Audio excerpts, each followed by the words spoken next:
Go First will stop flights tomorrow and day after at the very least. Just those 2 days, but going forward, I'm unclear about whether they'd resume flights immediately. Why? Because of a severe fund shortage. Excuse me, only 50% of the airline's fleet is operational, as it's not getting spare engines from the US firm Pratt & Whitney, is what Go First has said. Following the announcement, the aviation regulator, the DGCA, that's the Directorate General of Civil Aviation, has sent them a notice for not informing them prior to cancelling all scheduled flights, and they've asked for a reply within 24 hours. The airlines have to tell the regulator that they intend to cancel all scheduled flights before doing so. But what Go First has said that they've had to stop flights because of the ever-increasing number of failing engines supplied by Pratt & Whitney's International Aero Engines division, which has resulted in Go First having to ground 25 aircraft, or 50% of their Airbus A320neo fleet. But the bottom line is it's an issue of bankruptcy. They've applied for insolvency over here. One hopes that this airline just gets back, but at this stage, I mean, they've apologized to their creditors in their letter, and they've said that, look, we don't really have the ability to pay our immediate dues. Joining us now, Vinamra Longani, Head of Operations, Sareen & Company, Parvez Damania, founder of Damania Airways, and Raghu Chaudhary, the founder and CEO of Bowie Days, which is a travel company. Vinamra, is this the end of Go First? Thank you for having me on the show, Vishnu. To be honest, nobody knows the answer to that question. You see, at the outset, one must say it's really unfortunate, mostly for the creditors and most importantly for the staff. You see, I mean, I'm hearing things that there's crews who are stuck overseas now, and airports are stopping fuel supplies, and aircraft are not being given permission to land, it's heartbreaking. You see, I mean, it's not their fault, but I guess it's just the nature of what happens when an airline finds itself in a situation as Go Air does. So as it stands, like you said, for 3 days, flights have been suspended. Mostly, and just to elaborate why this has happened, you see, apart from the engine issue, Go and a couple of other airlines have been on something called cash and carry since for a few quarters now. And what this essentially means is, essential services providers like fuel companies or airport operators don't offer you credit, and for various reasons, and they expect you to pay as you go. So, I mean, one would assume the fact that they've had to suspend operations is probably because they don't have cash in the bank to pay these stakeholders. And that to me is extremely concerning, because you see, the nature of the aviation business is such that airlines per se sell a service in future and use the money sort of right now to get going. So, you can buy a ticket 6 months out, and, the airline pockets the money now and uses it to run its operations. What this event that has happened today does is it sort of, there's a domino effect where people may just stop booking tickets, even post this 3-day period, because, the airline is still selling tickets. So it's a catch-22 situation. Because of lack of confidence, people may stop booking tickets, and that means they have no cash coming in. So it's an unfortunate turn of events. But to go back to your question, nobody really would have an answer as to if this is really the end of the airline. Parvez Damania, a key statement from Go First is this: in the absence of Pratt & Whitney not providing the required number of spare leased engines in accordance with the order issued by the emergency arbitrator, Go First is no longer in a position to continue to meet its financial obligations. So this is, they're broke at this stage. Do you see a situation where in the immediate run they can actually revive themselves? Vishnu, I think once the airline closes down, it's a very uphill task to start it again. If you see that they were flying previously on 50% capacity, if you fly only 50% of your engines and you are maintaining infrastructure, salaries, staff for 100% of the aircrafts, that itself is going to ruin you. So when you touch 50%, that means it's not going to work. And I believe that engines cannot be the only reason. Pratt and Whitney is a giant multi-billion-dollar corporation. They supply engines to everybody all over the world. And why did they break down with Go alone, the talks and the business arrangement? I fail to understand. The other thing I want to point out to you that if you go through the DGCA network, DGCA website, there are statistics available for every airline. Now, very surprisingly, Go Air was doing in 21-22. Go Air did 75.1% load factor, better than Indigo load factor of 73.5. Yeah. Means at no way was Go Air falling behind as far as load factors or revenue was concerned. So why this suddenly complete breakdown of the airline, I fail to understand. This didn't happen overnight. Go Air was struggling with engineering, spare parts, staff in the past also. I think now it came to a point where it became absolutely unmanageable. Yeah. The other thing that is of great concern to me, yes, people will of course stop booking. Nobody is going to keep booking now. But what happens to the number of passengers who book for the summer months, people who booked holidays, done the bookings, people who flown to Bangalore or whatever international destination, Bali or wherever they're flying, and have to come back? They will get stranded. Where will they in get fact, the Parvez, ticket? I just wanted to ask Raghu Chaudhary that very question, since he runs a major travel company. What happens to those passengers? Firstly, in your understanding, Raghu, is this just the third and the fourth, or is this an indefinite flights being sort of blocked or stopped by Go Air? And what is the likely impact on passengers who've already booked?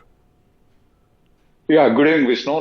It's a very good topic you raised after a few months. Actually, the issues are happening since last few months, not only this month or last month.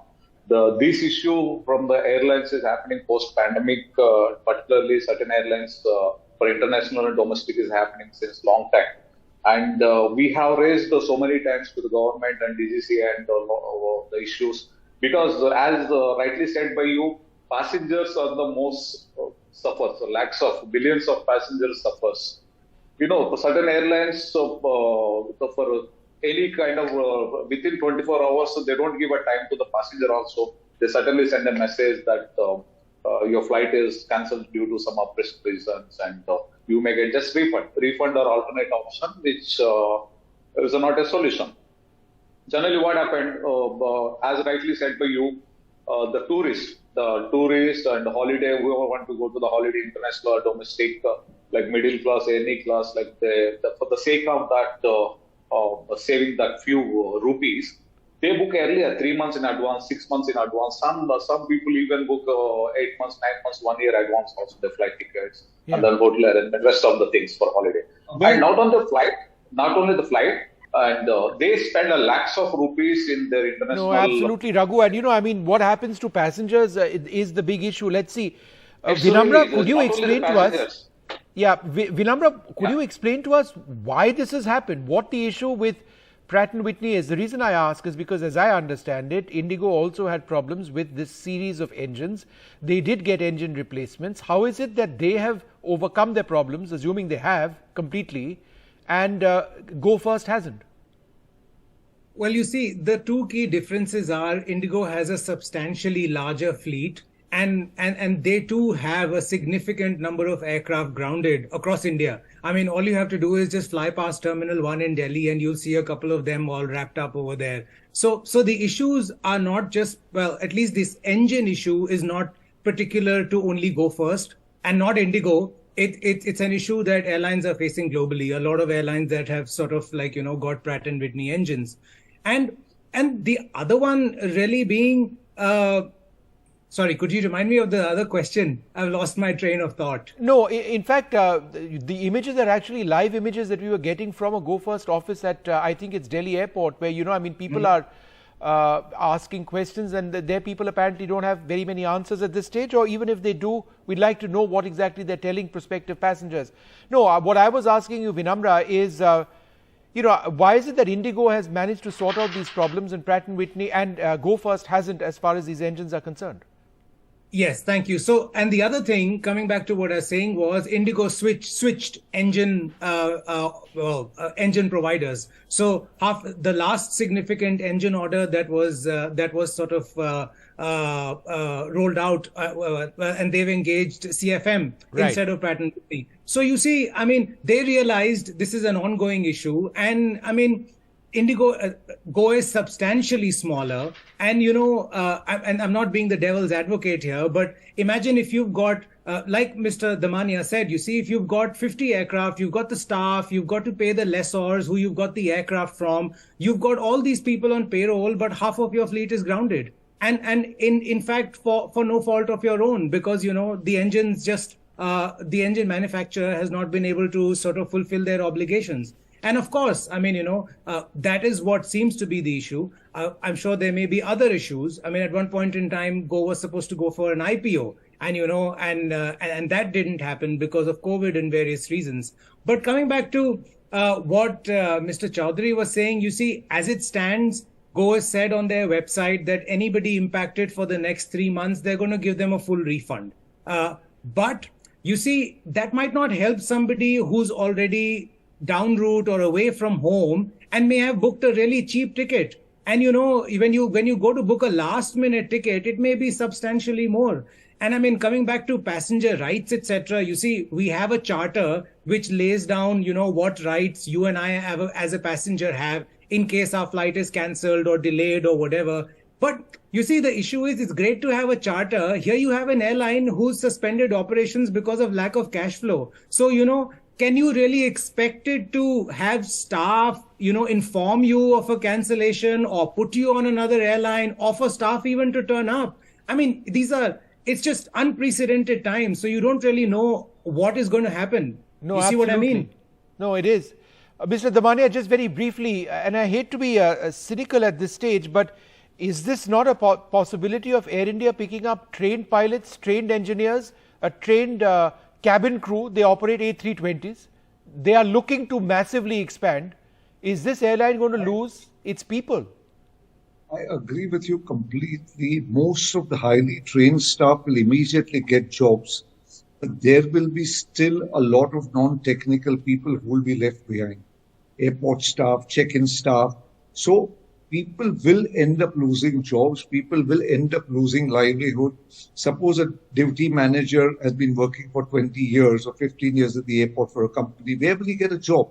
See, there's always huge demand for qualified engineers, qualified pilots, qualified senior co-pilots, some air hostesses, but usually a lot of ground staff, cargo staff is left behind.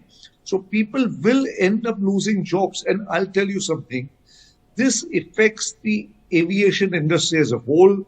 Internationally, India was doing exceedingly well. Internationally, everybody has accepted that India is the fastest growing market in the world. We were already at number 3, chasing to number 2. And suddenly this kind of fallout affects everybody. And it makes everybody look bad. Leasing companies will have great difficulty taking the aircrafts back. There'll be a lot of litigation, lawsuits, attachments. Whatever assets are left, everybody will try and attach those assets. I'm sure there'll be pending dues of Airport Authority, Indian Oil, fuel companies, engineering companies. So it's going to be a mess. The entire system becomes bad. And the important point is the government was actually helping them with some emergency funding as well, which is what the government has announced today. Despite that, they couldn't get their act together. It's sad, and perhaps the reasons are very valid. But I think as we talk about the great growth story of Indian aviation, we have had airlines which have not done well and have collapsed, and that is a sad reality. I'd like to thank you all very much for being with us out of time on this program. From all of us here, good night. Thank you. Thank you. Thank you.